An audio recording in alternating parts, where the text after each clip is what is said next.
तो जय हिंद साथियों, जोहार झारखंड।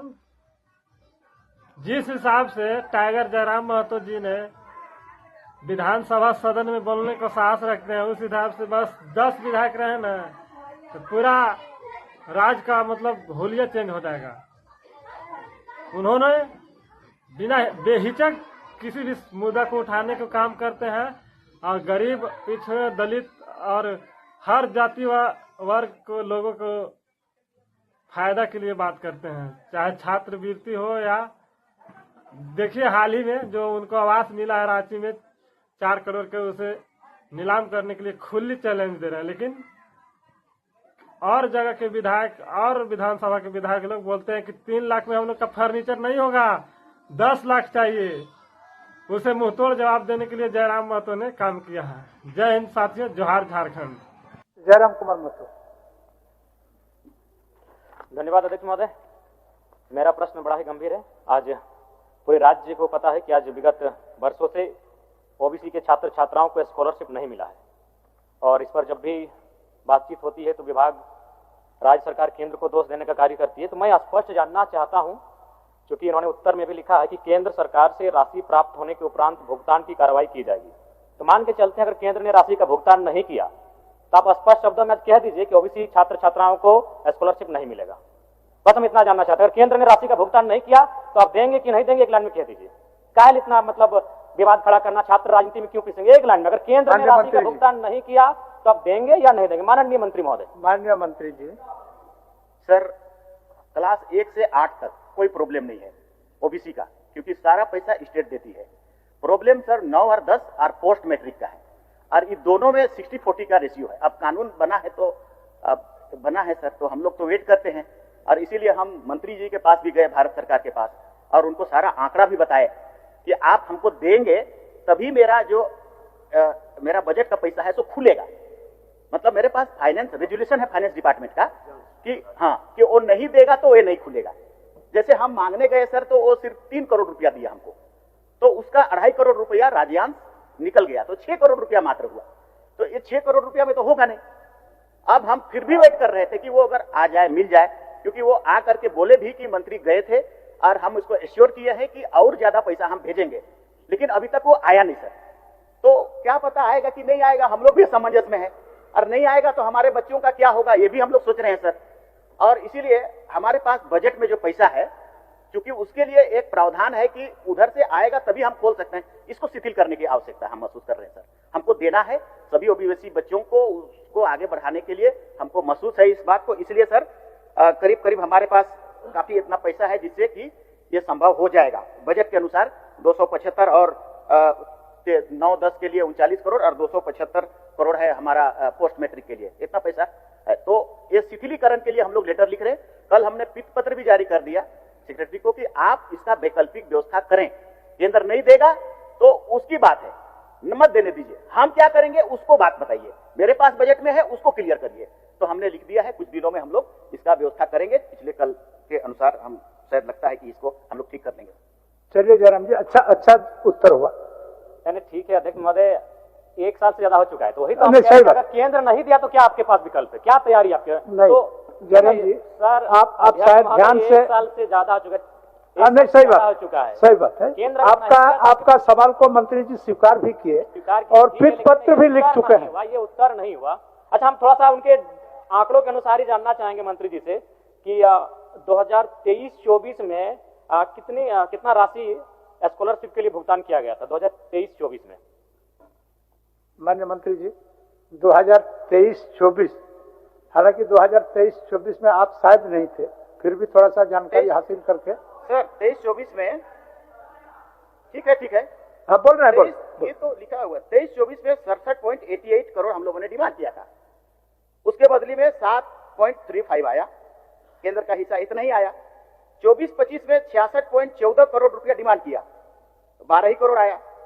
25-26 में 45.91 करोड़ डिमांड किया, 3.95 ही करोड़ आया। फिर पोस्ट मैट्रिक में भी ऐसे ही हुआ सर, 271 करोड़ रुपया का हम लोग डिमांड किया, 77 करोड़ रुपया मात्र आया 23-24 में। 24-25 में 353 करोड़ का डिमांड किया, आया 33 करोड़। अभी 25-26 में 370 करोड़ का जरूरत है, उसमें उसमें 0 आया, एक वो नहीं आया, तो नहीं आ रहा है तो क्या करेंगे हम लोग सर? वही तो मैं कह रहा हूं कि ठीक है, मैं एक सुझाव देना चाहूंगा। बताइए सुझाव बताइए। मैं एक सुझाव देना चाहूंगा कि जब तक केंद्र का अंश नहीं मिल रहा है तब तक आप तमाम छात्रों को ब्याज रहित ऋण दे दीजिए। जब अंश आ जाएगा आप काट लीजिएगा। ये राजनीति, ये बहुत गंभीर विषय है। और नहीं तो जो विधायक निधि है नहीं दीजिए। ऐसे भी हमको 5 करोड़ में क्या बनाते हैं, पीसीसी बनाते हैं। पीसीसी नहीं बनेगा तो हमको कोई फर्क नहीं पड़ेगा, लेकिन अगर 5 साल बच्चे नहीं पढ़ेंगे तो इस राज्य को फर्क पड़ेगा, इस राज्य के भविष्य को फर्क पड़ेगा। इसीलिए आप 5 करोड़ का जो विधायक निधि देते हैं वैसे उससे कुछ काम नहीं होता है। पीसीसी, गली, फाइबर ब्लॉक 200 फीट 250 फीट का काम करते हैं, जो अगर 5 साल 10 साल नहीं होगा तो फर्क नहीं पड़ेगा, लेकिन बच्चे नहीं पढ़ेंगे मंत्री जी, फर्क पड़ेगा, एक जनरेशन में गैप आएगा। तो आप उसे रोक दीजिए। करिए, हम लोग को इतना महंगा आवास दीजिए, कर दीजिए, मेरा ही आवास को पहले नीलाम कर दीजिए। हम गार्जियन हैं, और गार्जियन होकर अगर गार्जियन आपके बच्चे नहीं पढ़ेंगे स्पीकर साहब तो क्या करेंगे, कुछ उपाय करेंगे? माननीय सदस्य, नहीं, मैं सुझाव दे रहा हूं कि आप उनको ऋण दीजिए। भावना से नहीं तो 1 साल बीत चुका है, 1 साल बीत चुका है। भावना कुछ कानून 15 दिन के लिए होता है, भावना 15 दिन के लिए होता है। आपका भावना सही है, आपका भावना तो सही मैं तो है। सुझाव दे रहा हूं कि उनको ऋण दीजिए, बिना ब्याज के ऋण दीजिए। हम सेंट्रल गवर्नमेंट क्यों बोलेंगे? हम एक विधायक, हम राज्य सरकार को बोलेंगे। कौन सा बोली हम सेंट्रल गवर्नमेंट बोलेंगे? चलिए, सेंट्रल गवर्नमेंट से डिस्कस करने के लिए नहीं आया, हम विधायक हम राज्य सरकार से पूछेंगे, माननीय मंत्री जी, हम राज्य सरकार से पूछेंगे। बोल रहा है ये ऋण का बात नहीं है। हमने जैसा आपको कहा सर, मैंने क्या कहा? मैंने ये कहा कि पीत पत्र हमने जारी किया है वित्त विभाग का रेजुलेशन को शिथिलीकरण करने के लिए। तो क्यों ऐसा किया? पैसा लाने के लिए। ज्यादा से ज्यादा जल्दी से जल्दी पैसा आएगा, हम लोग डिस्ट्रीब्यूट करेंगे। लेकिन हम केंद्र का हिस्सा है तो उसको देना उसका ऑब्लिगेशन था कि नहीं था? उसको वेट करेंगे कि नहीं? वेट कर रहे थे, नहीं आया तो अब हम अपना प्रक्रिया शुरू कर दिए स्टेट का पैसा देने के लिए। कुछ समय लगेगा, कर देंगे हम लोग। ठीक, कर देंगे। अध्यक्ष महोदय, इससे संतुष्ट थोड़ी हो पा रहे हैं। आप नहीं दिया केंद्र तो क्या करेंगे? वही एक लाइन बोल दीजिए। नहीं, हम कुछ नहीं, बोल दीजिए एक लाइन में कि अगर केंद्र का अंश नहीं आया तो राज्य के ओबीसी छात्रों को स्कॉलरशिप नहीं देंगे। जयराम जी, माननीय मंत्री ने बड़ी उदारता के साथ आपको जवाब दिया। एक मिनट महोदय, आदरणीय मंत्री जी से भी हम कहेंगे 1 साल से ज्यादा हो चुका है। हाँ, ठीक है। विलंब के लिए मंत्री जी को भी दुख है, तकलीफ है, और उन्होंने इसको भुगतान कराने की दिशा में पीत पत्र लिख चुके हैं। एक नियम है, उस नियम को सिर्फ शिथिलीकरण करने के लिए। तो जैसे ही शिथिल हो जाएगा भुगतान करेंगे। बच्चों हम बोल रहे हैं, तब तक ऋण दे दीजिए ना, बिना ब्याज पर ऋण दे दीजिए। अब माननीय मंत्री जी बताएंगे इनका विकल्प क्या है। मंत्री देखिए, ये गंभीर विषय है। क्या है? बिना ब्याज पर ऋण दीजिए, और जब केंद्र का अंश आएगा, जब आप स्कॉलरशिप दीजिएगा, आप काट लीजिए। सर, ऋण एक तो सरकार या विधि या विभाग बैठिए, जयराम जी, सिस्टम से चलता है ना सर। अब वो ऋण कहां से आएगा? कौन जगह से, कौन फंड को हम देंगे ऋण? हमारे पास जो स्कॉलरशिप का चीज है उसी पर हम सोल्यूशन निकाल सकते हैं। ऋण हम कौन वाला पैसा को देंगे? क्योंकि मेरे पास तो कोई पैसा है नहीं ऋण देने के लिए। इसीलिए इसका सोल्यूशन यही है जयराम जी, हम लोग जल्दी से जल्दी करें सब मिल करके, और उस पैसा को निकाले जो राज्य के पास है उसको हम लोग दे दें। जल्दी करें इस पर। थोड़ा समय दीजिए जयराम जी, थोड़ा समय पर्याप्त है। क्योंकि और भी माननीय सदस्यों को सवाल पूछना है, लेकिन हम संतुष्ट हो पाए ना राज्य के छात्र संतुष्ट हो पाए। बाकी माननीय मंत्री महोदय, आप लोग क्या कर रहे हैं नहीं कर रहे हैं, लेकिन आपके माननीय सदस्य ने जो कहा कि आप केंद्र से पूछिए, गलत बात है। हम एक विधायक हैं, हम केंद्र से पूछने के लिए नहीं आए हैं, हम राज्य सरकार माननीय मुख्यमंत्री से पूछने आए हैं, हम विभागीय मंत्री से पूछने आए हैं। तो ये आप कीजिए, हमारे साथ ये नहीं कर सकते हैं। आज ये कह रहे हैं कि इनके पास फंड नहीं, इनके पास बजट नहीं है, तो पिछले 2 सालों से मैया सम्मान योजना की राशि कहां से दे रहे हैं? यानी इच्छा शक्ति का अभाव है। आप ये केवल दोषारोपण नहीं कर सकते। अगर केंद्र ना दे तो आपके पास क्या विकल्प है? और आप मैया सम्मान की राशि किस मद के माध्यम से दे रहे हैं? तो जब आप मैया सम्मान योजना की राशि दे सकते हैं तो आप राज्य कोटे से जो उनको पैसा होगा तो अग्रिम भुगतान करें। मैंने तो एक सुझाव भी दिया कि आप उन्हें ऋण देने का काम करें, बिना ब्याज के उनको ऋण दें। जब पैसा आप उनके अकाउंट में दे देंगे, या फिर जिस प्रक्रिया से आप छात्रों को पैसा देंगे, 10,000 दें, 20,000 दें, 25,000 दें, जो उनका स्कॉलरशिप होगा वो पैसा उनको ऋण के माध्यम से दे दें, और जब उनके अकाउंट में पैसा आ जाएगा आप उस पैसे को काट लें। लेकिन सरकार के पास गोल मटोल जवाब है। बड़ा विचित्र बात है। और सबसे बात, माननीय चमराल लिंडा जी छात्रावास से रह के विधायकी का सफर तय किए हैं, छात्रावास से रहकर नेता बने हैं, और छात्रावास में रहने वाला अगर विधायक मंत्री अगर छात्रों की दर्द को नहीं समझ पा रहा है तो ये केवल और केवल इनका गोल मटोल जवाब है। मैं उनके उत्तर से बिल्कुल असंतुष्ट हूं, और उन्हें जो भी आंकड़े, जो तथ्य तर्क प्रस्तुत किए हैं, बिल्कुल मैं एक सिरे से खारिज करता हूं। उनमें इच्छा शक्ति का अभाव है। वो बार बार कहते हैं सिस्टम। अरे आप सिस्टम में बैठकर सरकार चला के नहीं सिस्टम दुरुस्त कर पा रहे हैं तो बाहर बैठिए, चना बेचिए, सब्जी बेचिए। अब सरकार में बैठे हैं, सरकार की अंग है, राज्य सरकार को चला रहे हैं, 6 सालों से आपकी बहुमत की सरकार है और बोल रहे सिस्टम सिस्टम सिस्टम। अरे सिस्टम में आप बैठे सिस्टम बनाने के लिए, आप सिस्टम में बैठे हैं नीति नियम बनाने के लिए, और नहीं तो घास चराइए, बकरी ले घास चराइए, उनको चराने ले जाइए। बिल्कुल इस राज्य के ओबीसी छात्रों के भविष्य के साथ खिलवाड़ किया जा रहा है, जो कि बहुत ही चिंता का विषय है, जिनकी आबादी 54% है। कसूर ओबीसी समाज का भी रहा है, उनको घंटे की आनंद से सुखद अनुभूति की प्राप्ति होती है।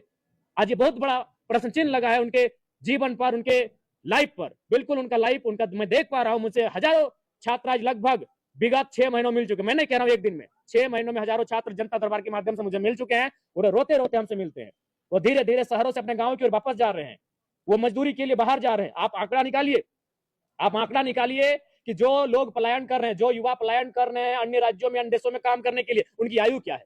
उनकी आयु 18 से 25 साल के बीच है। आप औसत आंकड़ा निकालिए इस राज्य का। 18 से 25 साल के नौजवान कौन होते हैं? जो परीक्षा की तैयारी करते हैं, जो आंखों में सुनहरे सपने सजाते हैं कि मुझे कलेक्टर बनना है, मुझे वीडियो बनना है, मुझे सीओ बनना है, मुझे शिक्षक बनना है, मुझे अभियंता बनना है, मुझे चिकित्सक बनना है, वो नौजवान होते हैं। आप आंकड़े को, अगर आपके पास आंकड़े नहीं है, मैं आंकड़ा लेके आपको दूंगा, क्योंकि मेरे जानकारी में लगभग 107 प्रवासी मजदूर केवल मर के वापस आए हैं। और जब मैंने उनकी आयु सीमा का गणना किया तो उनकी आयु सीमा की गणना लगभग 22 से 26 साल औसत है। वो प्रदेश नहीं विदेश जा रहे हो और मौत के मुंह में समाकर इस राज्य में उनका शरीर भी 4 महीना के बाद आ रहा है। आपने सरकार को सुझाव भी दिया कि अगर जरूरत पड़े तो बंगला भी नीलाम कर दीजिए। हाँ बिल्कुल, मंगला ही नहीं, मैंने कहा विधायक निधि को भी रोक दीजिए। विधायकों को एक वित्तीय वर्ष में खर्च करने के लिए 5 करोड़ दिया जाता है। हमारे यहाँ 81 विधायक है, 400 करोड़ एक अच्छा खासा राशि हो जाएगा। और दूसरा बात, विधायक निधि से हम करते क्या है?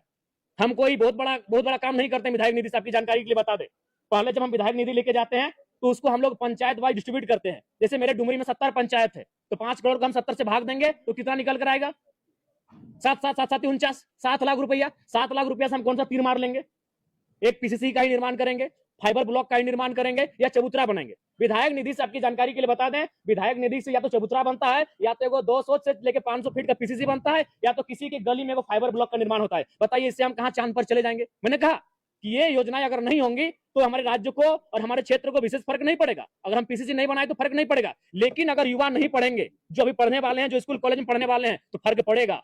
हम एक जनरेशन का गैप कर जाएंगे, एक पीढ़ी, बाकी लोग हमसे आगे निकल जाएंगे और एक पीढ़ी का अंतर हो जाएगा। इसलिए मेरे नजर में उस पुलिया से, उस सड़क से, उस पीसीसी से, उस चबूतरा से महत्वपूर्ण इस राज्य के छात्रों का भविष्य है। और मैंने बिल्कुल पूरे भौं समाज में कहा है, क्योंकि बंगले और जो सरकारी सुविधा है वो मुख्यमंत्री और स्पीकर को तय करना है। बिल्कुल मैं भौं समाज में मीडिया के सामने कह रहा हूं कि नीलाम कर दे, मुझे कोई गुरेज नहीं होगा। अंधकार के रूप में देख रहे हैं, क्योंकि सरकार के पास नौकरियां है नहीं, क्योंकि इनके पास प्लानिंग है नहीं, ये नौकरी सृजन करने में सक्षम है नहीं। ये 26 साल हो चुका है, मात्र 8 जेपीएससी हुआ है, जेटेट की परीक्षा पिछले 10 सालों से हुई नहीं है। ये नौकरियां तो देंगे नहीं, तो बच्चे पढ़ेंगे तो नौकरियों के लिए सवाल करेंगे, बच्चे सड़कों पर आएंगे, आंदोलन करेंगे, सरकार को घेरेंगे, सरकार की आलोचना होगी। और सरकार चाहती है वो पढ़े ही नहीं, जब वो पढ़ेंगे नहीं तो रेस से बाहर हो जाएंगे। तो ये चाहते हैं कि स्कॉलरशिप ना दिया जाए, ताकि वो बड़ा होकर जब नौकरियों का दावा करेंगे, नौकरियों की मांग करेंगे, तो रेस से बाहर हो जाए। ये संकीर्ण सोच है हमारी सरकार